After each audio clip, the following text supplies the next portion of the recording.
नमस्कार, मी संजय भोकरे. आपण पाहताय जनप्रवास लाईव्ह.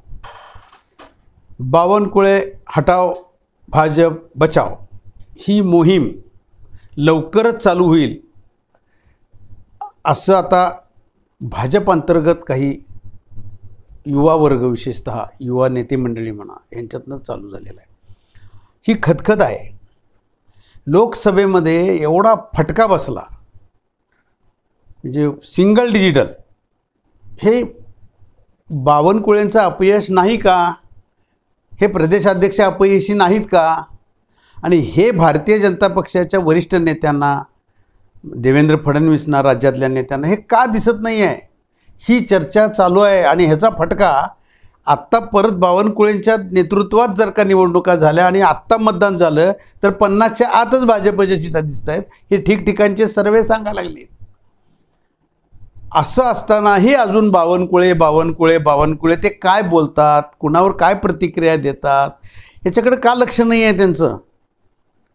ते बोलल्यानंतर ट्रोल होतात किती, हेही बघितलं पाहिजे. सोशल मीडियामुळेच आज भारतीय जनता पक्षाला जोराचा फटका बसला आहे आज. आणि असे प्रदेशाध्यक्ष ठेवल्यानंतर, आता यापूर्वी चंद्रकांत दादा होते, त्यांच्या काळात भरभरून मतदान केलं आहे भारतीय जनता पक्षाला जनतेनं महाराष्ट्रातल्या, आणि यशही मिळवून दिले. त्यांना बाजूला केलं. आधी विनोद तावडे हे चांगले सक्षम मंत्री म्हणून काम केलं, त्यांना दिल्लीत पाठवून दिलं. खडसे तर निघूनच गेले, पक्ष सोडून गेले. पंकजाताईंचं काय झालं हे आपण बघतोयच. हे अजून भारतीय जनता पक्ष सुधरत का नाही आहे? देवेंद्र फडणवीस ह्याच्यामध्ये का गांभीर्यानं घेत नाही आहेत? आज प्रदेशाध्यक्ष हा मराठा पाहिजे, मराठा बेस पाहिजे.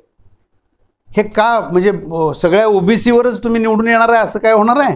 असं काही होणार नाही. जातीय समीकरणं ही राजकारणात घातली जातात आणि सर्व दृष्टिकोनातूनच बघायला लागेल. आज जरांगे पॅटर्न आहे. आज जरांगेंच्या मागं मराठा सगळा एकवटला जातो आहे. कुणबी मराठा एकत्रच आहेत. परंतु त्याच्यात फाटाफूट, ह्या चर्चा, ह्याच्यातनं फटका बसणार आहे कुणाला? भारतीय जनता पक्षाला. आणि त्याला जबाबदार प्रदेशाध्यक्ष बावनकुळेच राहणार आहेत. वास्तविक लोकसभेमध्ये एवढा फटका बसल्यानंतर तातडीनं त्यांनी स्वतःहून बावनकुळेंनी म्हणायला पाहिजे होतं की नाही, मला तुम्ही या पदावरनं हटवा. हा त्यांचा मोठेपणा दिसला असता. परंतु ते पदाला चिकटून राहत आहेत आणि काय काय भाष्य सोशल मीडियात करतात ते धन्यच आहेत. ते त्यांचं त्यांनाच माहीत. पण बावनकुळे जर का असे प्रदेशाध्यक्ष म्हणून कारभार राहणार असतील आणि ह्या निवडणुका लढवणार असेल भारतीय जनता पक्ष, तर मात्र पुढचा काळ भारतीय जनता पक्षाला नक्कीच धोकादायक आहे, हे म्हणायला काहीही हरकत नाही. आज भारतीय जनता पक्षामध्ये जे तरुण वर्ग आहे, तरुण कार्यकर्ते आहेत आणि विशेषतः RSS लॉबी आहे, ही सुद्धा प्रचंड नाराज आहे. या लोकसभा निवडणुका झाल्या त्याच्यानंतर ही जी परिस्थिती आलेली आहे आत्ता, आणि जे आरोप प्रत्यारोप चालू आहेत आणि गटबाजी चालू आहे, हळूहळू बोलायला चालू केलं आहे. परंतु केंद्र स्तरावर हे राज्यातली परिस्थिती, सत्य परिस्थिती सांगण्याचं धाडस कोण करणार? कारण केंद्रात देवेंद्र फडणवीस हेच जास्त बोलू शकतात, चंद्रकांत दादा एक बोलू शकतात. परंतु चंद्रकांत दादासुद्धा काही बोलत नाहीत, ते गप्पच आहेत.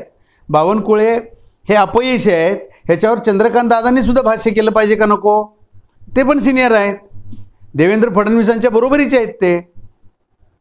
त्यांना काही छोटं म्हणता येईल का? त्यांनीसुद्धा महसूल खातं, PWD खातं 5 वर्ष देवेंद्र फडणवीस मुख्यमंत्री असताना चांगला कारभार केला. प्रदेशाध्यक्ष पण होते. ते स्थानिक स्वराज्य संस्थेत घवघवीत यश त्यांनी मिळवून दिलं, लोकसभेत असेल, विधानसभेत असेल. मग असं असताना हे चुप काय आहेत? बोलत का नाहीत? का उघड बोलत नाहीत? आणि देवेंद्रजीसुद्धा बावनकुळेंना का पाठीशी घालतायत? भारतीय जनता पक्षाला आज यश मिळवलंच पाहिजे आगामी काळात. नसेल तर हे चांगलेच फटके बसतील आणि महाविकास आघाडीचं सरकार निश्चितपणाने येऊ शकतं, असं म्हणायला काही हरकत नाही. आज इथंच थांबू.